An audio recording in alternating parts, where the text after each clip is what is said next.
des familles, quand tu les observes, tu vois des choses qui se répètent de génération en génération. Il y en a, ils ne se marient pas. S'ils se marient, ils divorcent. Ils ont un problème avec le mariage. Donc, eux, leur lien maléfique, là, c'est ça. Certains, c'est l'enfantement. Ils ont un problème avec l'enfantement.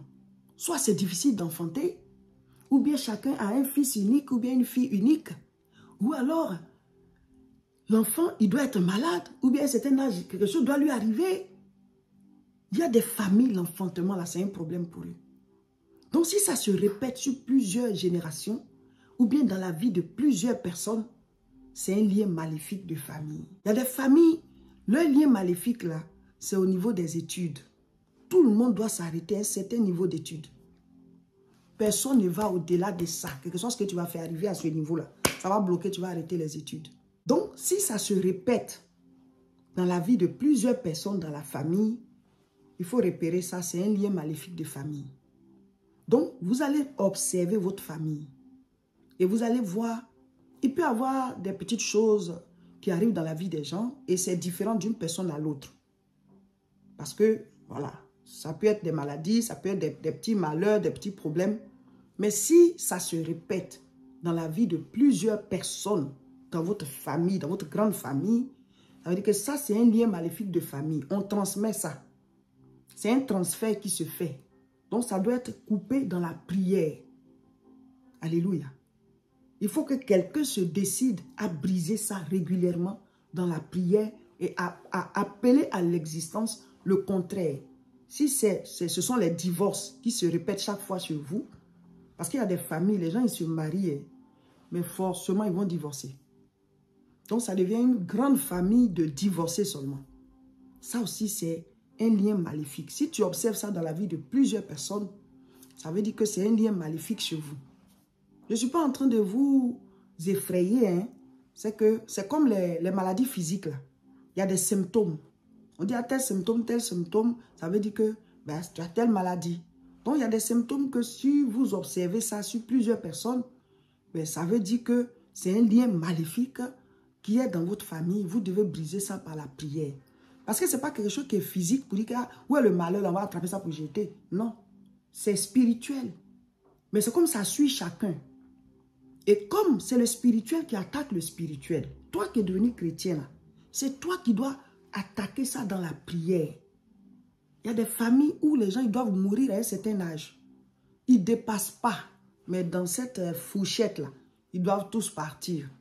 Il faut briser ça pour dire, moi, je vais au-delà de cet âge. Je vais au-delà de cet âge au nom de Jésus. Il y a des familles, ce sont des maladies héréditaires. Ça se répète de génération en génération. Chaque membre de la famille a cette même maladie-là. Vous devez briser ça dans la prière.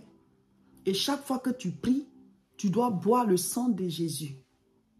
Tu proclames que moi, je bois le sang de Jésus. Le sang de Jésus va dans tout mon corps. Donc, aucune maladie héréditaire ne va se manifester dans mon corps. Même si déjà la maladie, elle a commencé. Hein. Lazare était tombé malade, non? Mais Jésus l'a ressuscité. Lui, il était mort. Après 4 jours, Jésus est venu le ressusciter. Donc, même si déjà la maladie a commencé, mais ce n'est pas la foi. Jésus a dit à la femme, là, ta foi t'a sauvé. Ta foi peut arrêter quelque chose qui a déjà commencé. Ta foi peut anéantir quelque chose qui a déjà commencé dans ta vie. Ce n'est pas la foi. Donc, si tu crois en ce message que je suis en train de prêcher là, pour dire que par le sang de Jésus, nous avons le pouvoir, par le nom de Jésus, nous avons le pouvoir de briser ces liens-là dans nos vies, dans nos maisons, c'est-à-dire notre petite famille et dans la grande famille. Tu as ce pouvoir. Donc, tout lien maléfique, tu vas les noter. Et chaque jour, quand tu pries, tu brises ça dans la partie des combats spirituels. Là. Tu chasses, tu envoies le sang de Jésus sur ça. Même quand le jeûne finit. Il y a une dame qui dit qu'elle avait remarqué que dans sa famille, là, il y avait un problème de mariage. Surtout chez les femmes. Chez les femmes. Les hommes se marient, il n'y a pas de problème. Mais elle avait remarqué ses tantes, elle-même sa propre maman. Il y avait un problème de mariage, surtout sur les femmes. Et elle avait dit que Tout le monde, en tout cas sa famille, elles sont belles. Les filles sont belles, mais on ne sait pas. Même si tu es avec quelqu'un, il dit qu'il va t'épouser là, quelque chose va se passer. Ou alors, vous vous mariez, tu ressors. Il va te divorcer, puis il va aller marier une autre, et puis ils vont rester dans le foyer jusqu'à la fin. Mais toi, pourquoi on t'a divorcé même, on ne sait pas. Et ça s'est répété comme ça. Et donc, elle dit que quand elle s'est donnée au Seigneur, là, elle a remarqué ce lien. Donc, chaque jour, quand elle prie, elle brise ça. Elle brise ça. Elle-même, elle s'est mariée. Jusqu'à présent, elle est mariée. Et après elle, là, ses soeurs, ses cousines, tout le monde, ils ont commencé à se marier. C'est réel. Ce n'est pas pour vous effrayer, hein, mais on a le pouvoir. Donc, on doit l'exercer. Jésus nous a donné le pouvoir. Si le père d'Abraham, Terach, était idolâtre, et Dieu s'est quand même révélé à Abraham, et Dieu a tissé une alliance avec lui, et même aujourd'hui, le paradis s'appelle le sein d'Abraham, il a eu une récompense éternelle. Ça veut dire que, quelles que soient nos origines, même si ce n'est pas des origines d'idolâtrie, mais quel que soit d'où on est sorti, quels que soient les liens maléfiques, quelle que soit la malédiction, si nous tissons, nous, une nouvelle alliance avec le vrai Dieu, ça va agir sur nous et tout le reste qui viennent, tous ceux qui vont venir après nous. Et ceux actuellement qui sont de nos familles, s'il y a des liens, par nos prières, on peut les libérer. La Bible dit que les gens sont venus chercher Lot.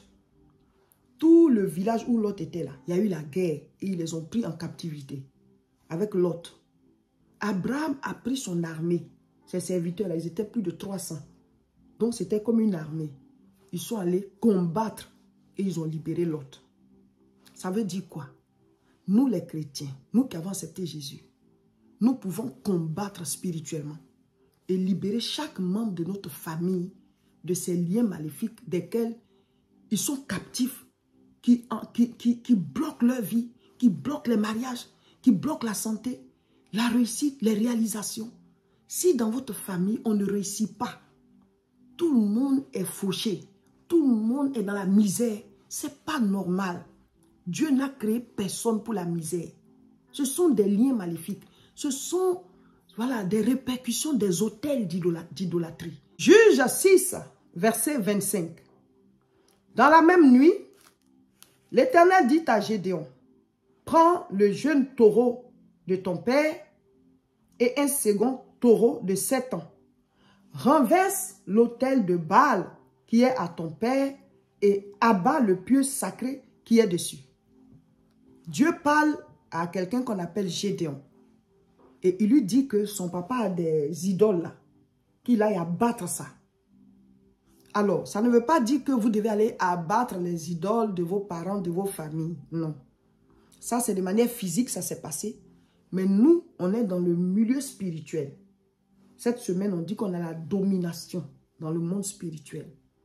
Donc, quand vous allez prier là, ce sont les autels. C'est-à-dire les autels, c'est quoi? C'est des lieux de rencontre entre le monde physique et le monde spirituel.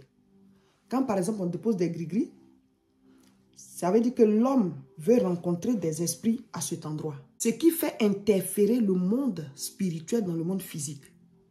L'autel, ça peut être des choses, ça peut aussi être des paroles.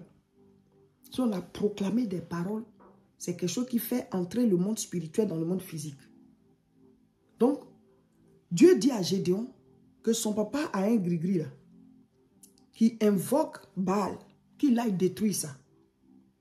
Quand on parle des liens de famille, ça part des autels, des idolâtries, des paroles de malédiction qui ont été proclamées sur la famille.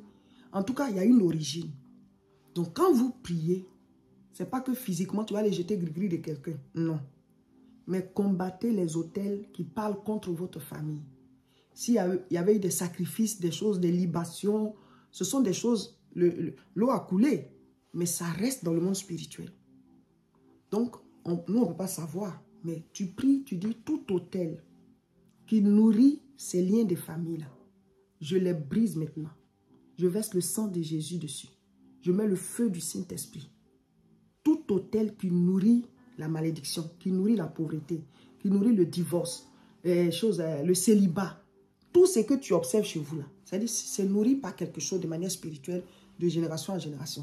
D'où c'est parti là, c'est ça l'autel. Donc quand tu pries, tu combats ça.